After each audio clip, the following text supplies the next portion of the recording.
Hello, beautiful people. It's a girl, Gine, and it's Gine's signatures. So it's been over a week that I actually posted. I've been very busy. So today we'll be making this beautiful tutorial. This beautiful gown.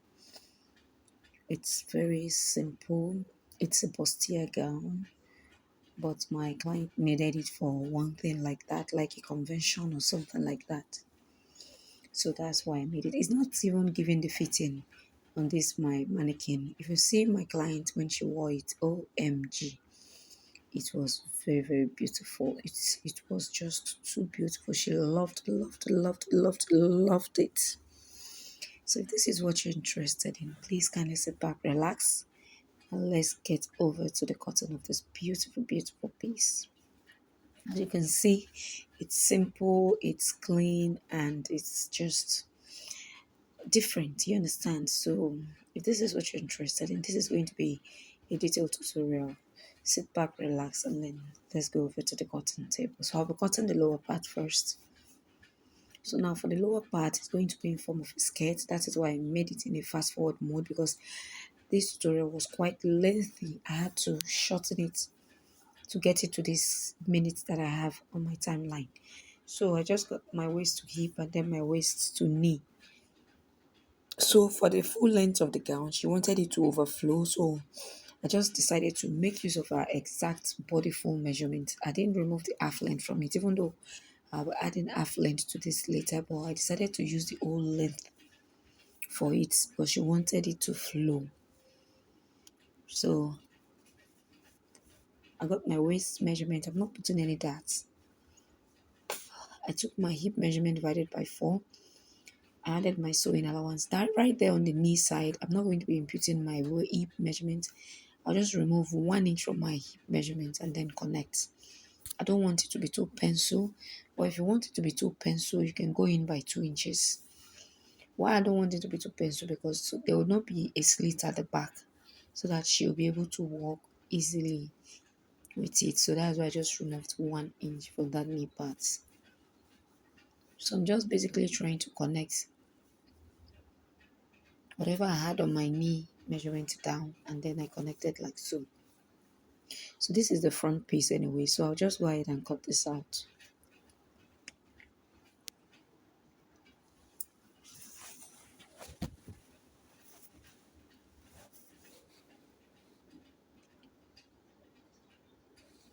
So I'll fold my fabric again and then add my zip allowance. So any allowances that you want as your zip allowance, just add it to that and then cut out exactly the same thing. So I added 1.5 inches for my zip allowance. So to this lower part, I added a bit of a lining from the waist to the knee, just to give it volume at that part. Because I made use of a crepe fabric, so I felt like it would be too light. So I decided to add a little bit of lining to boost it up around that area.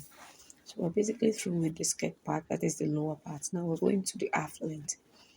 That is the main emphasis. So let's go over to cutting of this. So I'll be drafting this on a paper first before transferring to my fabric. I wanted to use this paper at first, but it was just not working, so I decided to go for my brown paper.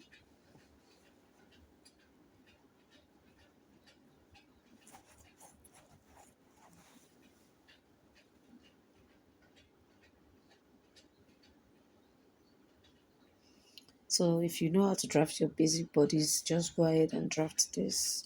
So basically what I'm going to be drafting out is just a bustier. I'm not using a corset for this. Like if you want you to have a corset in the front, you can go ahead and do that. But my client didn't want that. She wanted it like how it was on the picture. And when you look at the picture, it's not a corset. So it's just a bustier. So I've drawn out my chest line on the bust, waistline, and then the full length here. So I just divided the bust span measurements into 2 and then I marked that. And then for the dart, I'll come in by half an inch for the middle part and then 1 inch on the other side. So why I'm using this measurement is because my client is not on the busty side, she is on the small size. And then I'll be using a ready-made cup for this tutorial. So please sit back, relax and enjoy it. So I'm connecting from my underbust from my bust point, I beg your pardon, to the on the bust, and then I came to the chest line, and then I was trying to tighten that area up by half inch respectively, and then I'll connect that. But I'll still ignore this because I'll be going up higher because it's too deep as it is from here. So I'll measure my from my shoulder to where I want the neckline to get to. I think what I measured there was about 7 inches or thereabouts. So I will have to redo my tightening on the chest area so that my neckline is not going to be gaping. So I'll just I don't want it to connect like that, but it will be too wide. So I just decided to go in by that same half inch respectively, and then I'll connect it like so. So I'll ignore the first line, just follow through with what I'm doing, and then you're going to be getting it very, very well. It's quite easy. So just ignore the first one and then go with the upper one. So now for my armhole, I'm going to be getting the midpoint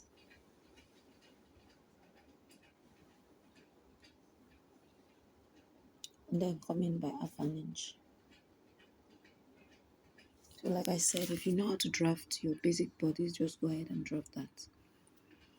So I'm putting my bust measurement divided by 4, and then I'm connecting like so. So I'll go straight over to the waist measurement divided by 4, add back the darts, and then add my sewing allowances.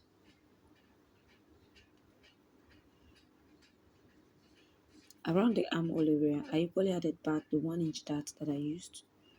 So please don't forget that. So for the neckline, you can see that it's a very wide neckline. So I'll be making use of 6 inches, then I'll connect it straight to the bust point or the midpoint of the bust pan. Just connect it like that. And then for the neckline, I was just trying, it's not a sweetheart, it's not a V. There's a way it's actually looked, but I just try to draft it out any way I can. So give it any neckline of your choice. If you want to leave it straight, you can leave it straight. So we're basically through with this for now. And then I'm cutting this out.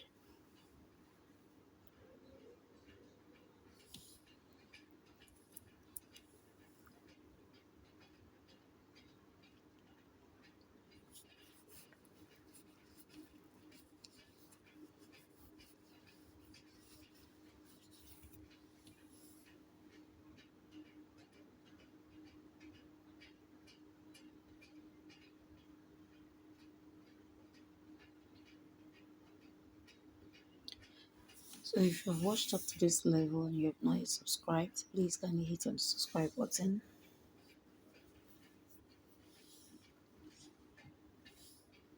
So we have our front piece. So the only thing left for me to do is just to create that little basket it has in the front, which I'll be doing later on in the video. Don't worry, this tutorial is detailed, so just relax, okay? So you can see the neckline. So the next thing now is to just go over and then cut the back piece. Okay, I wanted to cut out the basque first, so just join another piece of paper like so, and then come down by about 4 inches because the basque effect in the front is not that deep. So I'll be making use of about 4 inches from the waistline like that to create the basque effect. I didn't know where I kept my paper tape, so that's why I was using my hand here, but later on I got it and I was able to make the adjustments, which you'll be seeing subsequently.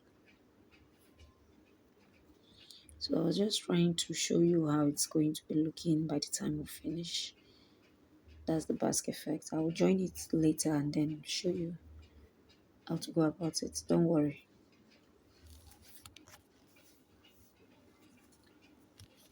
So for the back piece, we're not going to add in any zipper like you saw.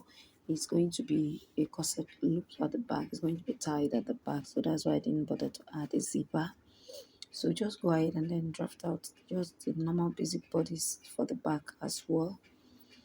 Get your armhole, get your bust measurement divided by 4 plus sewing allowances. For the back, just divide your waist measurement by 4 and then add your sewing allowance. You don't need it that because it's going to be tied. So there's no need for that at the back.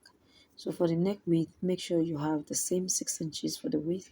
And then from the armhole point, I came in by 3.5 inches. And then I'll be slanting that down like so. So this is just to create the same, almost the same thing that we have in the front. So now in order for us to reduce, we didn't add any zipper, but we'll still reduce from the back piece so that by the time you lace it up, it's going to be sitting perfectly. So I marked 1.5 inches at the upper part and then 1 inch at the lower part and then slanted it. So now we're basically through with the back piece. So you can see that the back piece is quite easy and direct. Unless I forget, we cut out this bag. This bag should be aligned with the front minus the basket effect. So the basket effect is just an extension for the front, but the back should remain the same exact length of your hip length. I believe you understand what I mean. So you can just add about half an inch at the lower parts so that when you want to turn it or join it to the lower parts, it will be sitting perfectly well. So this is what I was trying to explain earlier. I didn't see my paper tape, but I got to see it later. So this is what we have. And so I placed it like that, and then I'll just rule out the line straight, and then I'll separate this into two, like so. So as you can see now, you can see that our basket effect is really, really obvious now because initially it was looking odd. So this is what we have. So the next thing for me to do now is to just go over and then cut all this on my fabric, iron my stay, and then I'll be back to show you the next steps.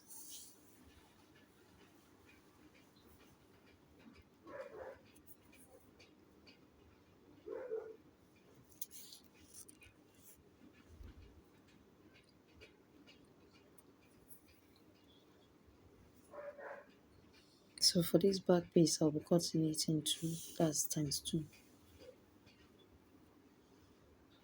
But I'll be cutting out lining for that as well. So that back will be 4 pieces, while the front is going to be with each piece and then the lining subsequently.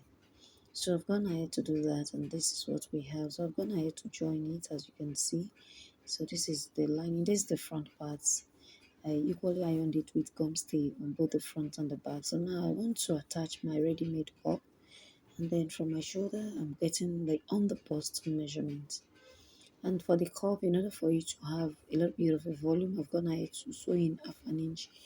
I've done this when I did corset, so that's why I didn't bother to show you how I did that. So if you want a separate tutorial on how to do that, I'll gladly do that. So I've gone ahead to attach it, and then I sew it down so that it will stay very well on the fabric. So by the time you finish, this is what we'll be having. So you can see the bust is looking very beautiful, clean and neat. So the next thing for me to do is just to place right sides facing each other, and then I'll be running the neckline like so, and then top stitch it, and then I'll be back to show you the next step. So I've gone ahead to do that, and then this is what we have. So you can see the inside, and then this is the outside. So the next thing for me to do now, why I didn't bother to sew the sides was that I'm not going to do an inseam finishing.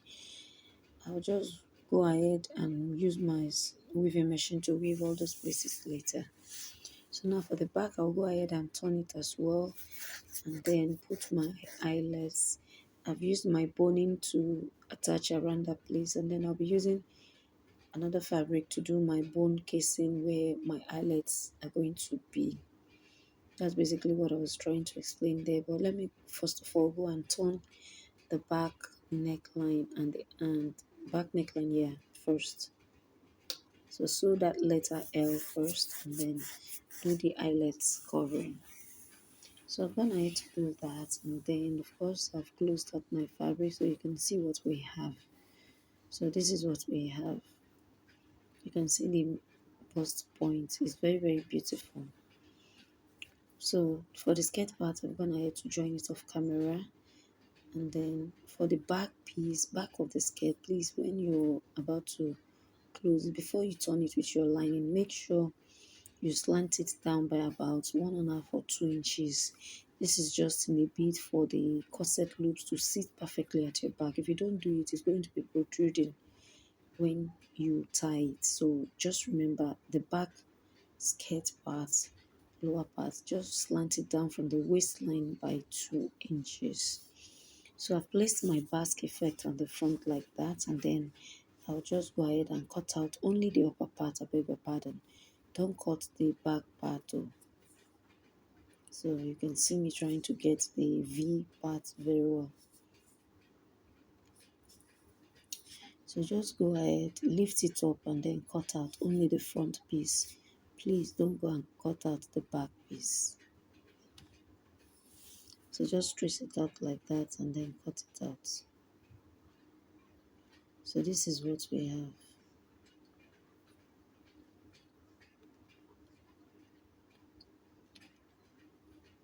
So I'll open up my zipper that I've closed temporarily before, because I'm going to be joining the half length to the skirt part. So make sure the pointed part is properly aligned to the pointed part at that lower part.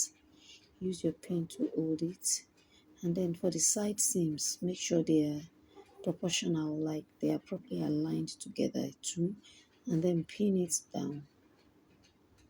Pin them down. Make sure they are properly aligned by the sides. And then you're going to take it over to your sewing machine, and then you're going to be running 1/2 inch from one point to the other, forming the V-neck.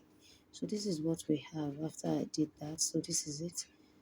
You can see the back the way it is, looking very, very beautiful.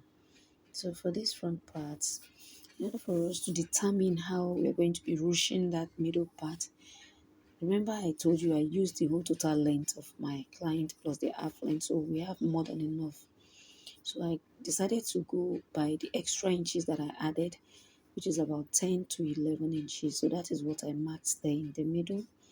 And so I'll be using my thread and my needle. This would have been better done on my client if she was around, like wear it and then ruche it and then use your thread and needle to do it. But you can equally do this the way I'm doing it, because I did it like this, and when my client came for fitting, it was perfect on her. So you can still achieve the same thing even if your clients did not come for fitting and you wanted to do something like that. So I just ruched it up with my thread and needle, and then I'll be tying this in place so that it will not pull out. So make sure that when you are tying this, you're going to be tying it very, very firm. And as you're tying it, you can see that I'm arranging it to give me that effect that it has in the front. So make sure you take your time to tie it very, very well. This actually came out very nice. So I just wish that my clients is going to be sending me the picture or the video of how it looked on her, so that I'll be able to put it on my shorts so that you see how it looks. It came out very, very beautiful. So you can see me arranging all this to give it that beautiful look it has in the middle. So just use a thread and needle like I said, and then it's going to be coming out pretty nice.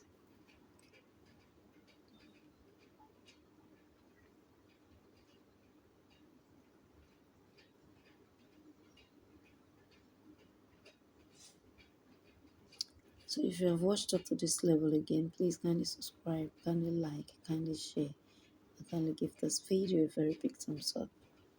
So I've gone ahead to do that, and that is, you can see me tying it. So just tie it very well. Tie it as many times as you want, just for you to achieve that beautiful look. And then you can cut out the excess.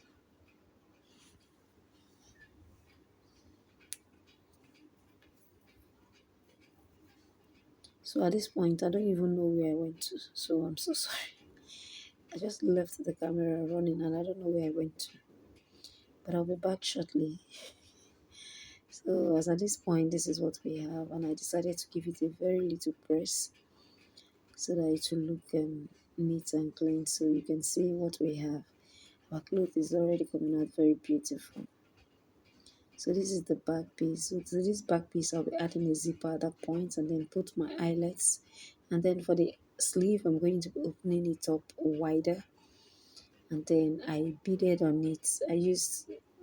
I actually beaded on this dress myself. I didn't take it to a professional beader. So if you see the way it looks, just manage it like that because I did it myself. So you can see the highlights, and this is the back, and then the rope to tie it at the back. So if you enjoyed watching this tutorial, kindly hit on the subscribe button, kindly like, kindly share, and kindly give this video a thumbs up. So like I always say, this is Genius Signatures, and I'll be signing out. See you all in my next tutorial. Ciao.